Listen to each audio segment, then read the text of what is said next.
sinais hão de seguir os que creem. Em meu nome expulsarão demônios, falarão novas línguas, pegarão serpentes, e quando beberem alguma coisa mortífera, não lhes fará mal algum. Imporão as mãos sobre os enfermos e os curarão. Amém? Amém. Na edição paulina, que nós, por falta de conhecimento, muitas vezes por ignorância dos pastores, diz a Bíblia católica. A Bíblia ficou para todo ser humano pela misericórdia de Deus. Ela diz assim, Marcos 16, 15. E disse-lhes, ide por todo o mundo, pregai o Evangelho a toda criatura. O que crer e for batizado será salvo. E o que, porém, não crer será condenado. E esses sinais seguirão aos que crêem. Expulsarão demônios, em meu nome falarão novas línguas, manunciarão as serpentes, e se beberes algo tojado, mortífero, não lhes fará mal. Porão as mãos sobre os enfermos e sararão. Então, só acrescentando as palavras, né, que na colocação, mas a leitura é a mesma.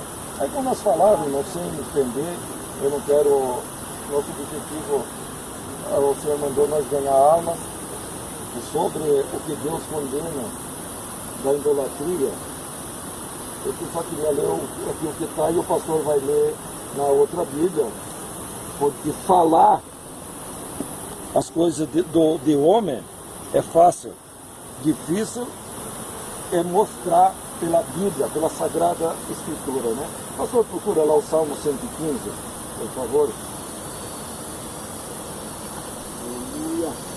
Eu só vou ler uns versículos aqui, irmão, onde está a mesma leitura. Então o Evangelho tem que ser pregado do mesmo jeito, né? Com todo respeito. Aí pode entrar tristeza, como pode a pessoa perguntar, mas por que não falam a mesma coisa? Isso aí só cada um pode responder pela sua própria boca. Eu sou responsável pelo que eu falo. Não meto a igreja no meio, jamais vou meter os irmãos no meio, jamais vou trocar uma amizade com uma pessoa por causa de religião. Jamais. Porque Jesus disse que é de livre espontaneamente para aceitar as palavras. Ele veio e pregou no meio de religiosos, pregou no meio de políticos, pregou no meio de autoridades, e nenhum lado, a não ser os que desafiaram ele, que chamaram ele de filho do diabo, ele chamou de hipócrita, né? Mas ele tinha essa autoridade. Então, sobre a idolatria, na Bíblia da editora Paulina, no Salmo 115, do versículo 13, assim, diz assim, mas o nosso Deus que está no céu, tudo quanto quis fazer, o nosso Deus que está no céu, junto com a leitura, não sou o nosso Deus dos tempos, não. O Deus Todo-Poderoso. Os ídolos da gente não são, ou seja, os ídolos da gente são prata, ouro, obras das mãos dos homens. Aí vem o relatório, tem boca, mas não fala, tem isso, mas não cheira. Então a Bíblia, pois o pastor vai estar lendo ali, que está aqui marcado, porque nós é para adorar Jesus Cristo. Em espírito e em verdade. Não adianta eu carregar a cruz com a imagem de Jesus, porque ele saiu da cruz. Então aquilo ali é um vão. E nós temos que adorar ele em espírito e em verdade. Como é espírito e verdade? Crê nas palavras que ele disse e ele está aqui junto conosco. Ele disse, quando se reunirem 2 ou 3 em meu nome, ali eu estou junto. Então, com certeza, nessa crença, nessa fé, é que nós pregamos o Evangelho um pouco diferente, baseado nas provas que tem a palavra de Deus, né? Então, por esse motivo que a gente luta, chora, porque o que eu ganharia de estar mentindo para vocês? Só para vocês ir tomar um banho? Aí um domingo aqui, trazem a carne, convida o pastor e nós vamos tomar um banho ali todos juntos. Mas é algo sério. Agora, se vocês tirar a capa e dizer eu não vou me batizar, porque eu posso atirar essa Bíblia aqui, juntar do pastor e atirar ali no centro e dizer, a partir de hoje eu não quero mais pregar o Evangelho. Eu tenho livre-arbítrio de escolher o que eu quero na minha vida. Só que o que eu tenho que me preocupar, para onde vai a minha alma após essa carne tombar? Muitos dizem, morreu, fedeu. Verdade, fede mesmo. E o corpo humano é o animal que mais fede. O corpo humano é a carne mais fedida que tem. Mas tem alma e tem espírito. E isso tem que ser entregue a Deus. Não é um outro caminho, tem dois caminhos só. Então, o caminho da salvação é crer na palavra, procurar obedecer e crer que Jesus está vivo. E pela palavra a gente prova que Jesus está vivo. Ele dava os últimos ensinamentos para os seus discípulos que chegou entre nós. E dali ele foi tomado como um renovo pelo anjo. E os discípulos ficaram olhando para ele. E os dois anjos disseram: para que olha para esse Jesus? Assim como vocês verem ele subir, assim ele vai voltar. Então o crente, ele tem fé por aquilo que ele não vê, mas crê. E hoje vocês estão entregando a vida a Deus, porque a Bíblia diz que o nome de vocês vai ser registrado no livro da vida. E quando João Batista teve a visão, ele diz que viu os livros ser abertos. E o último foi o livro da vida. Qual os livros? O livro da ciência, o livro do pensamento, o livro da obra, tudo vai ser lido e vai ser recorrido. O anjo vai recorrer lá no nome do pastor Osmar. Sobre a obediência, o adultério, ele vai achar no nome lá. Agora estou falando espiritualmente.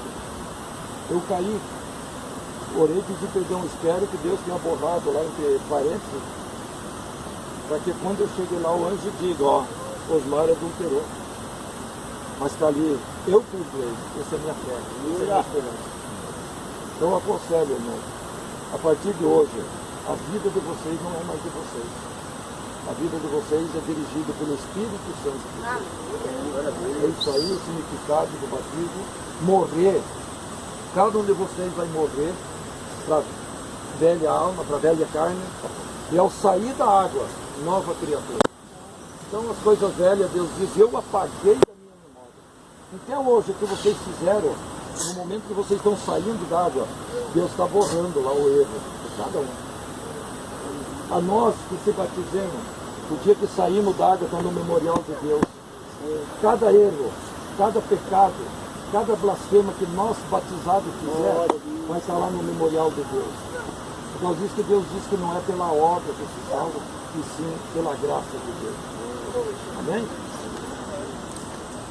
Muito bem. Pastor, eu vou ler o primeiro versículo do Salmo 115 também. Tá? Diz assim, ó: não a nós, Senhor, não a nós, mas ao teu nome da glória, por causa do teu amor e da tua fidelidade. Porque dizem as nações: onde está o seu Deus? O nosso Deus está nos céus, e ele fez tudo o que lhe agrada. Os ídolos deles são prata e ouro, obra das mãos dos homens. Tem boca, mas não falam. Tem olhos, mas não veem. Tem ouvidos, mas não ouvem. Tem nariz, mas não cheiram. Tem mãos, mas não apalpam. Tem pés, mas não andam.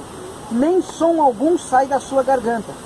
Tornam-se semelhantes a eles os que fazem e todos os que neles confiam. Confia, ó Israel, no Senhor. Ele é o seu auxílio e o seu escudo. Amém? Só deu uma pouquinha de diferença porque eu, por ignorância, não li o primeiro versículo. Mas é a mesma coisa. Eu li a mesma palavra. Toda a Bíblia. A única diferença, irmão, voltando a concluir, que a Bíblia Editora Paulina, ela tem 7 livros a mais do que a Editora Evangélica. E isso o pastor pode explicar bem. A única diferença que conta da história do povo de Israel, né? Então a editora fica pesada para carregar, então a editora evangélica sentiu um pouco mais de preguiça e tirou esses livros. Porque não adianta eu querer só saber do sofrimento do outro, eu tenho que procurar ajudar. Para nós não interessa muito o sofrimento, a não ser que Deus tenha misericórdia de todos nós e nos prepare para a vida eterna. Esses livros que o pastor falou são os livros conhecidos como livros apócrifos, tá? E eles foram já escritos num período já bem distante dos outros, alguns, e eles não foram considerados canônicos, né? Foram colocados, mas não são os livros canônicos. Então, os livros canônicos são esses 66 que a nossa Bíblia contém. Amém? Canta o louvor, e daí vamos estar orando e vamos descer. Não desprezando ninguém, primeiro os que vão ser batizados vai ser tirado do pó, depois a multidão que vai acompanhando os jovens nascidos. Aleluia!